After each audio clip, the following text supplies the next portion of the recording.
Your call has been forwarded to an automatic voice message system. Matt Horn is not available. At the tone, please record your message. When you have finished recording, you may hang up or press 1 for more options. My name is Holly Jensen. It was just a nightmare. It's okay, sweetie, it's over. Holly still thinks the killer is alive. You can't keep running from your problems. It's been over a year since this happened. Monsters aren't born. They're created.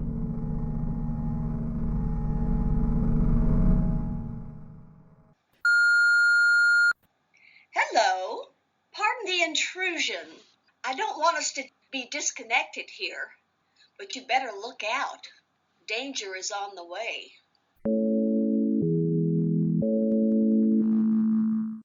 On the line, we have Lisette Markham from Kentucky. Good afternoon or morning, whatever hour it is at your place. It's evening. It's about 6 p.m. Being a number of hours of different time, I wasn't sure.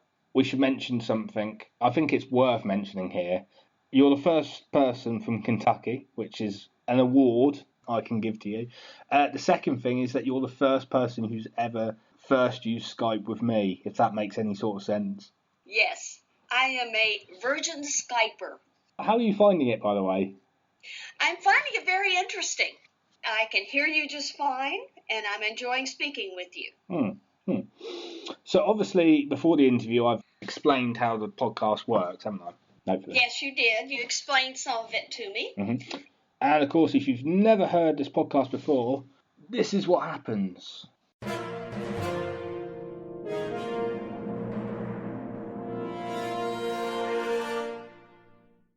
Hello, and welcome to Matt Horn Meets. I am a computer, the Hawk 1000. I am here to tell you how the podcast works. Throughout the interview, both Matt and the interviewee will be selecting objects for use in the final part of the podcast, where the interviewee will be pitching a film idea. It should be noted at this point that the interviewee's responses are real and at time of recording, and none of the objects have been selected beforehand. Thank you, and goodbye. And then that's it, basically. So obviously, we should start off by saying the first object that is given or chosen is something between you and me, basically. We both choose it together. And it's got to have something to do with your new project, which is Intrusion Disconnected. What would you like that object to be? Oh, I was thinking about that as we were beginning to talk. And for some reason, the object I keep thinking of is blood, as red as a rose. Blood. We saying a vial of blood, maybe? Perhaps? I don't know. No, we're saying blood as it appears, as it's splattered, or spilled, or on something. Okay, so we're talking about a crime scene, effectively. Absolutely.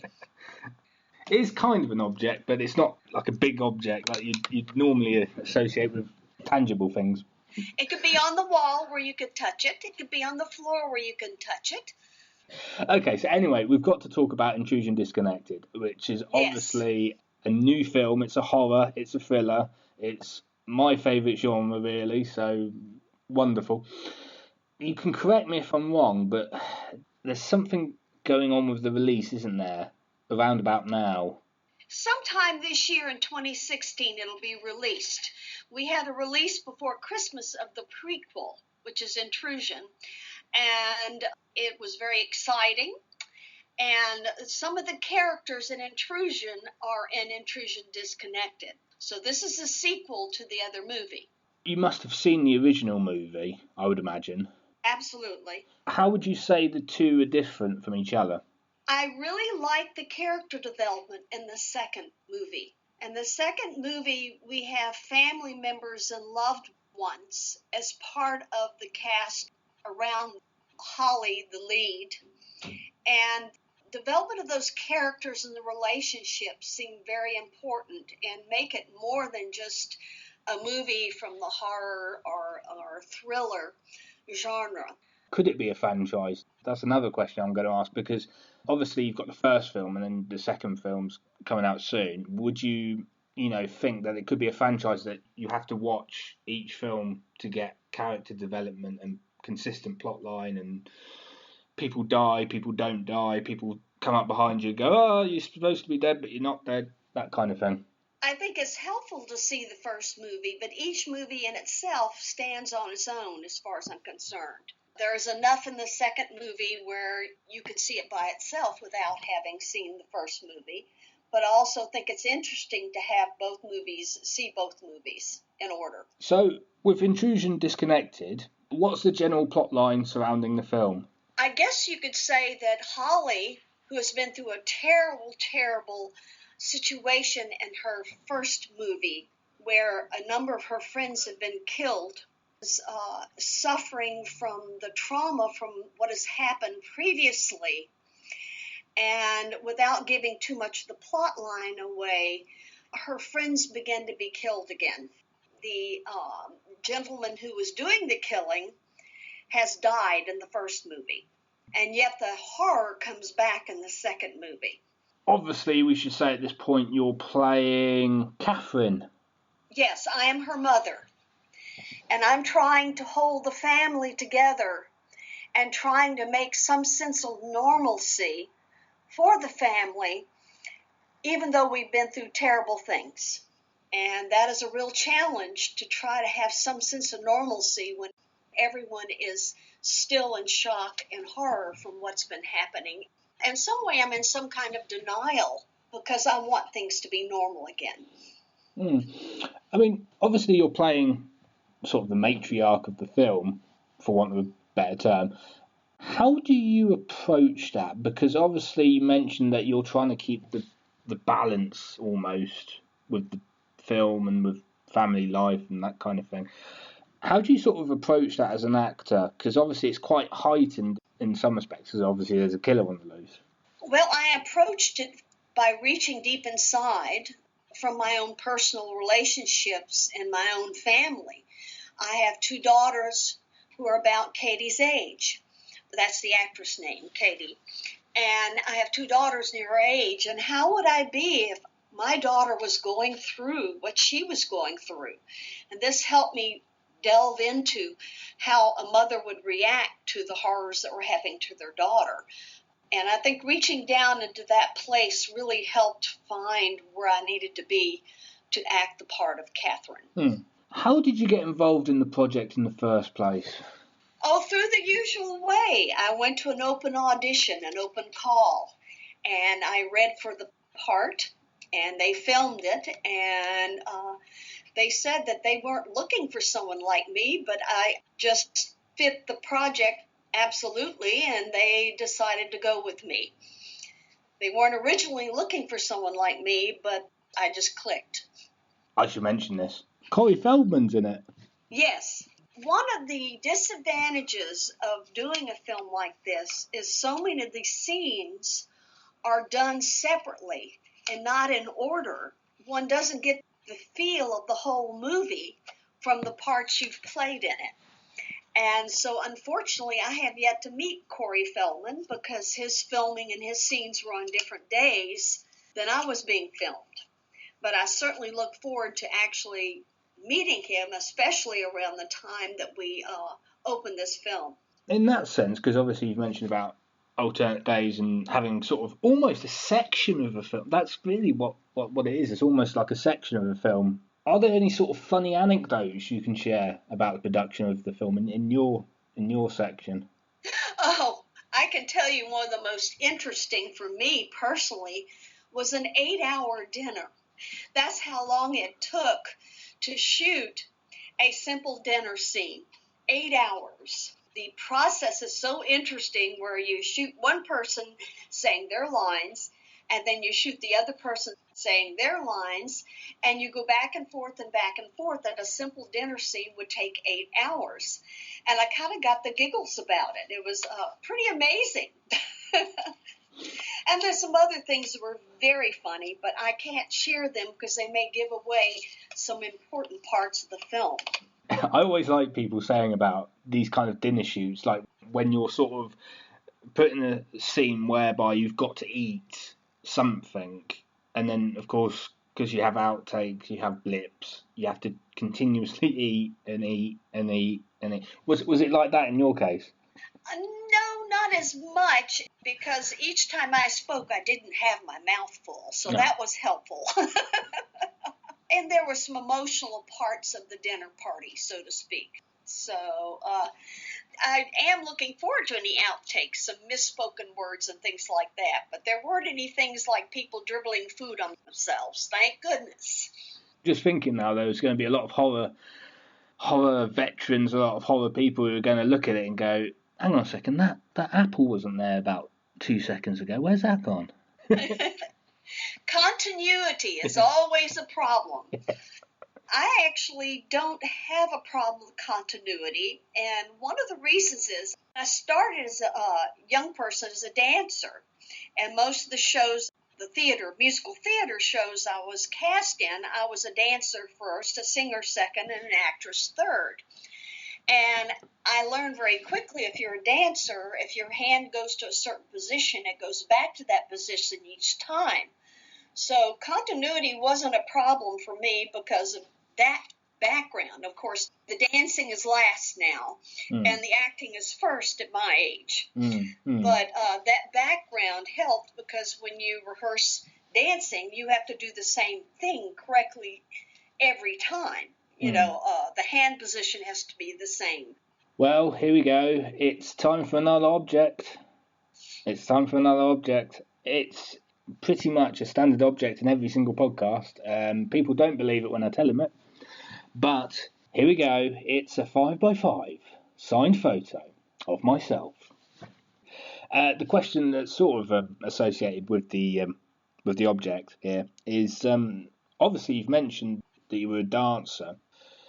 Was that pretty much sort of the step to get into acting for you? I think it was singing and dancing both, because I was at Tulane Summer Lyric Theater where I was in college, and I was able to audition very well and always get a part, not necessarily a lead, because my dancing and singing always got me in. When I was cast in the Summer Theater here in Louisville, Kentucky, it was always my dancing and singing that got me in the door. And then gradually I built up with supporting roles from there. So yes, I would say that opened the door for me. I haven't gone mad, so just follow me with this. It's time now for the quickfire round, which isn't a quickfire round, but we're saying it's a quickfire round. And this part of the podcast, it's my favourite part of the podcast. You get to choose from 1 to 5 objects in exchange for 1 to 5 questions. You get to choose it out of my imaginary storage unit, which we like to say is a bit like the TARDIS meets Sherlock's Mind Palace. So how many objects would you like? How many objects would I like? Yeah. I would say, let's say 2. 2 objects. Okay. Actually, could we go for 3? Could we go for 3? You could. Yeah, let's go for 3. Right, so which 3 objects would you like? A rose, a bottle of perfume. Okay. And a small knife to cut the rose with. Okay.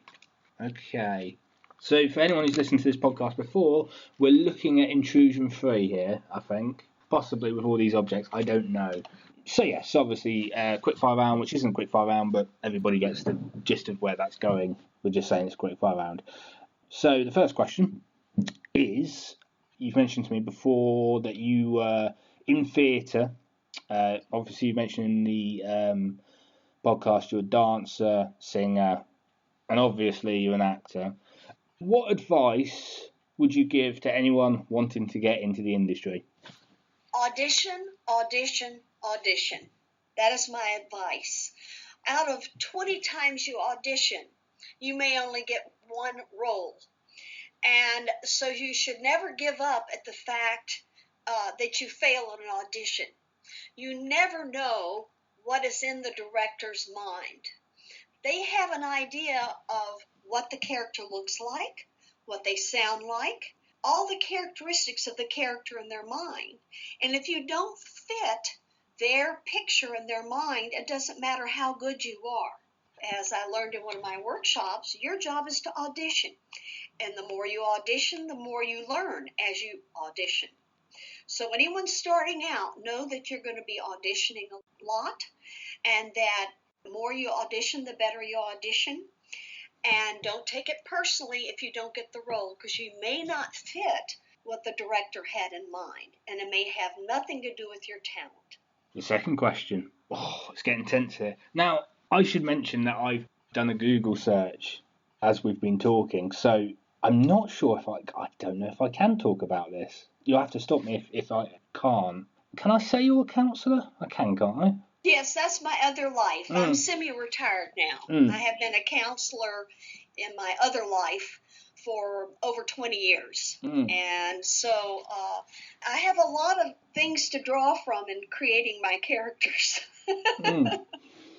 My question here is a bit of a joke question. I hope you won't mind here. Which is more difficult, acting or psychology?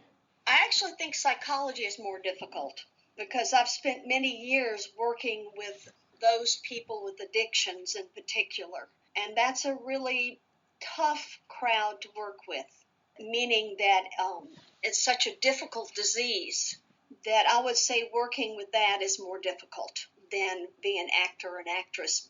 Being an actor and actress comes naturally to me. I have to work at the psychology.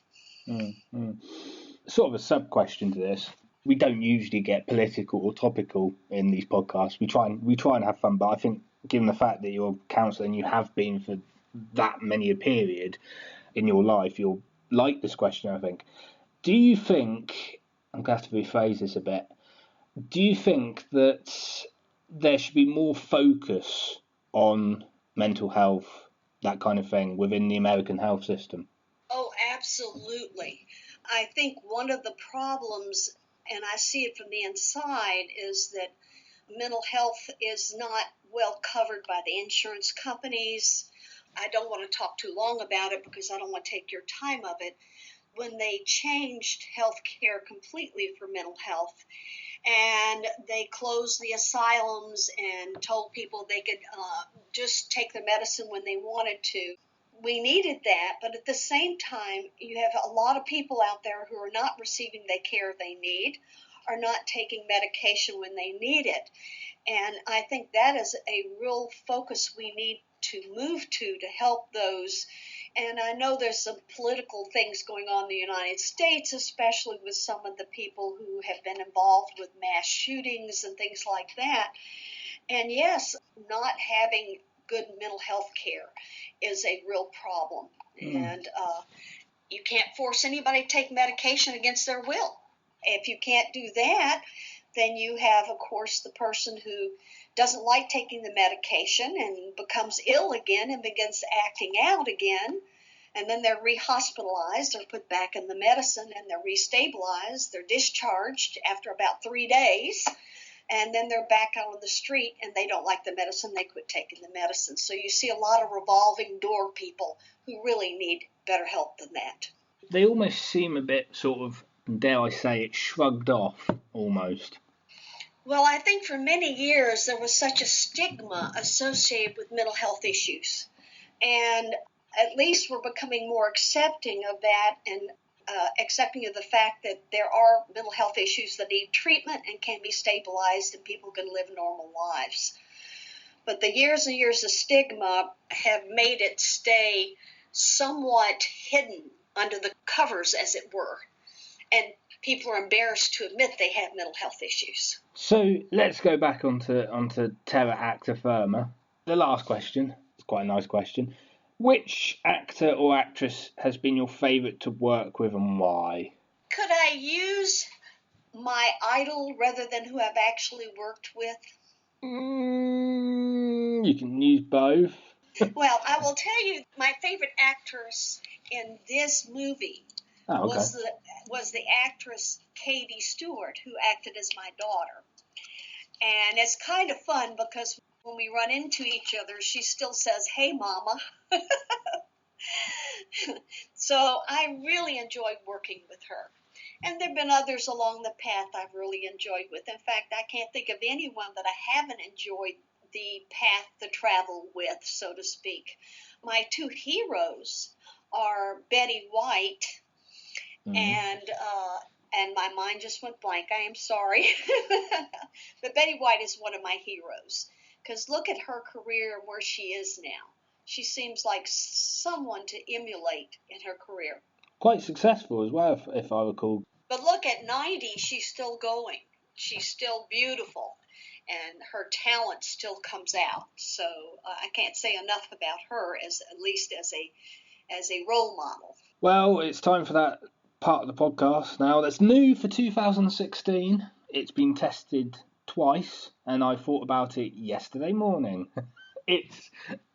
And this is the part I always dread about the podcast, it's Ask Matt Anything. So now the interviewing seats, I'm going to get up and go over to the interviewee seat while you, unfortunately, have to ask me a question. Are you ready? I am. Have you ever yourself been in acting? Oh, yes. Stage acting, yes. Not film acting. Well, does auditions count as film acting? I don't think they really do, because it's not in the film, is it? It's audition. But you can see my Star Wars audition tape on YouTube. Mm-hmm. It's terrible. But yeah, stage acting was mostly me dressed as a werewolf. I love that. I think you would find that stage acting is quite different from film acting. Yes. And I have enjoyed my transition from stage acting into film acting. I'm back in the interviewing chair again. Obviously, you've had tons of stage experience. There must have been one instance where you're on stage with actors and you're thinking, damn, I can't remember it. Has there ever been that kind of time? I'm not sure exactly what your example is. I've had people drop lines on me, and I've had to figure out how to go over that, how to paraphrase their line. But being on open-air summer theater has had some of the most interesting things happen, like thunderstorms coming through and blowing sets over while we're on stage. Really? Really? Things like that, which are quite exciting. I can tell you, having a good stage manager that keeps you safe in the open-air summer theater is very important. And then, out of nowhere, a hurricane appeared. Or the bat flying over, eating its dinner over your head while you're performing. Little things like that make it exciting. Uh-huh. Anyway, so this is the part which everybody loves. It's the improv bit. I haven't told you exactly what we're going to do with it, because I'm that cruel. But basically, to recap, we had this sort of crime scene bloodish splat, didn't we? Mm-hmm. A 5x5 signed photo of myself. It's probably the best object known to man. I don't know where I get this from. And a rose, a bottle of perfume, and a small knife. So with those objects, you've got to pitch to me, and you can't pitch Intrusion 3. You've got to pitch to me an idea for a 5 to 10 minute short film. Ah, okay. An idea for a new film. Obviously, a lot of the objects I picked are hints about the film that I am in, The Intrusion Disconnected. But easily, those pictures could be also about a lovely lady that's a gardener who has fallen in love with the gentleman who comes in and helps her plant roses. And she loves to go to her garden and cut the roses and arrange them in a room next to a bottle of perfume. There's the picture of the gardener that's there on her dresser. So the storyline could be involved with her secret love with the gardener who's helping her in the rose garden, and how he has been helpful to her, and even when she accidentally cut her finger while cutting the roses, how he tenderly bandaged her hand that made her even fall more for him. I was also thinking we could use them for 50 Shades sequel, but... Well, I hadn't gone that far. Whether the relationship is consummated or not, can be part of the surprise of the plot line. Who's playing the woman? Do we know? That would be difficult because at first I saw someone my age, but I think it'd be more appropriate that it would be someone, let's say, who's wealthy in her 30s. So who would be a good actress for that? Who would you like as the actress? What you were saying about people sort of old, I was thinking that this is sort of turning into, what's that film? The Graduate. The Graduate. The Gardener. It could be. It could be. Absolutely. Because we're making up a storyline. But in terms of actresses, I don't know. It's got to be someone who looks innocent as well. But then again, it might not be. It might not How be. about Meryl Streep? Oh, me and Meryl Streep? Oh, no. Oh, no. Lauren Bacall. Maybe. You're Yeah. still talking older actresses. Yeah. To be continued. There you go. To be continued. Oh, my. Oh, dear. Well, anyway, you've been such a trooper. You now get a reward, which is 1 minute. 1 minute to plug Intrusion Disconnected and any upcoming projects you've got going on. I will do my best. I hope that when Intrusion Disconnected come out, you will take a chance in seeing it.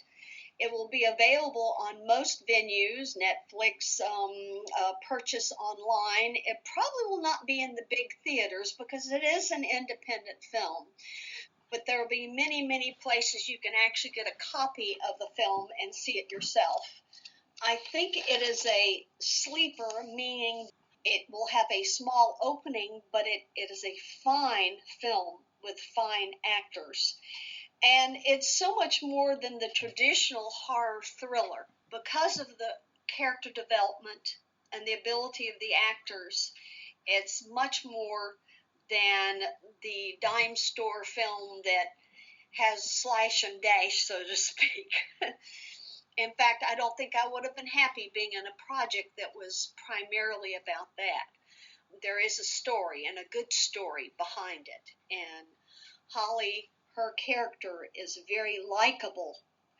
And I think you will really enjoy seeing this film, and you'll be intrigued by some of the plot line. And I won't give anything else away, except it is a horror thriller. It is exciting. And be prepared to be surprised. Well, Lisette, it's been a pleasure interviewing you. Well, thank you very much for the opportunity. Yes. And I wish you all the best in your endeavors. Endeavours being quite big at the minute. Just remember, you got a producing credit on that short film. You know that, don't you? Well, to be honest, that surprised me. I wasn't quite ready for that. I had to really work on my creativity for your little storyline. I did warn you. I know. It was fun. Well, thanks very much for your time. And I appreciate the opportunity, and Happy New Year to you. And Happy New Year to you as well. Bye-bye now. Bye-bye.